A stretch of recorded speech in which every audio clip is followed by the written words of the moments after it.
Hello, this is Attic to Basement Estate Cleanouts with Raccoons, episode 15. I want to talk about several houses in the Washington, D.C. metro area that had interesting furniture or interesting situations. The first house was in Hyattsville, Maryland, and was built in 1952.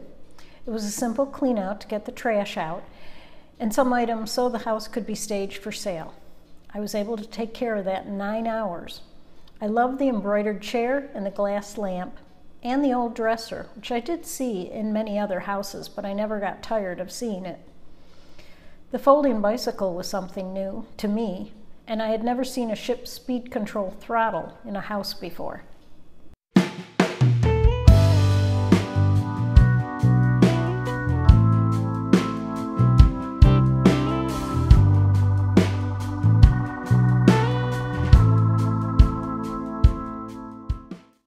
Another job my company cleaned out started in D.C.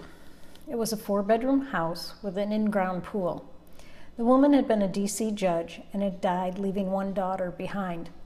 The daughter was so depressed that a cousin came up from Southern Virginia to convince the daughter, who had been staying in the house while her mom was dying, to let us empty out the house of anything that the daughter didn't want.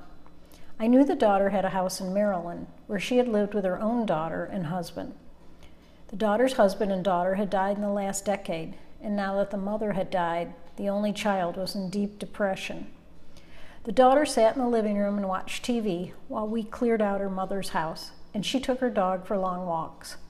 She wouldn't move out of the house she grew up in until a few days after we were finished. There were only a few pieces of furniture left and enough dishes and pots and pans and silverware and glasses for 2 people to get by temporarily. The cousin was very nice to work for and patient with her cousin.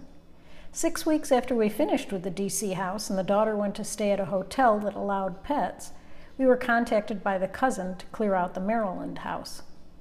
The plan was to sell the 2 houses, and with the proceeds, the daughter could move to a nice rental where management would take care of any repairs. You will see by the photos why she didn't want to go back to her home in Maryland. No one had been taking care of the house in years. Along with bad memories of alcoholism, abuse, and death, it had a lot of mold growing in the bathroom and kitchen, which was spreading to the rooms on the other side of these walls. This was a situation that was unhealthy, and I was glad to see the daughter get a new lease on life in new surroundings. 52 pieces of furniture went to auction from this house.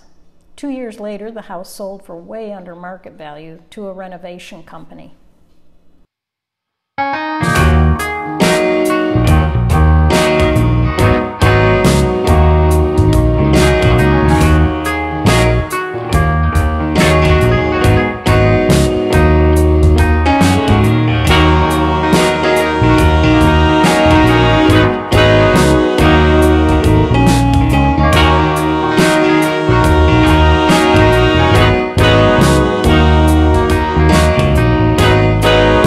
Another house in Germantown, Maryland had mental illness involved too. The woman was in an institution in 2013 when I was hired by her guardian attorney to straighten up the house as it was a mess. A husband was out of the picture and the 10-year-old son was in foster care. 2 helpers worked with me to get the house ready in case the woman got well enough to come home. We worked 3 days taking out trash like a broken refrigerator and replacing it with a new one that was sitting in the garage.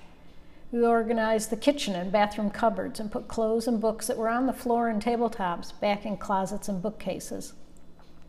It wasn't ideal because there was more stuff than room in the cupboards, but we did what we could.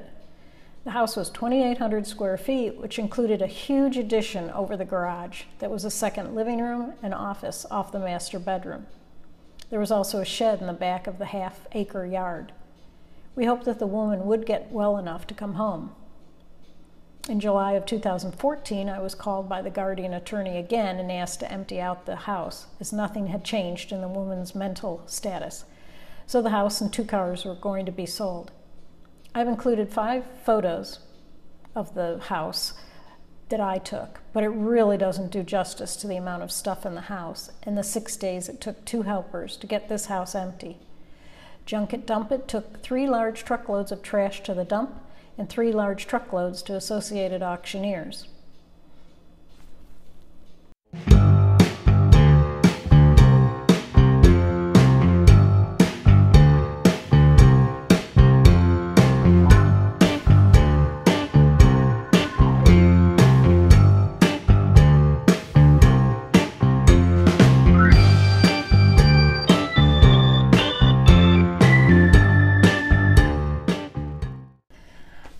using the after photos that a photographer on the MLS listing put online for this house. I'd like to thank them. To end on a pleasant visual, I'm including a living room in a small one-bedroom condo owned by a woman born in Japan. She worked in DC for many years, and I sent photo albums back to her family in Japan. She lived simply and had a great sense of color, I think.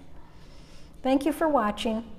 If you'd like to be notified next time I post a video talking about houses I cleaned out in the Washington, D.C. and Maryland suburbs, please click on subscribe. I also post the video and photos on a Facebook page titled 800 Houses, 800 Jobs. See you next time.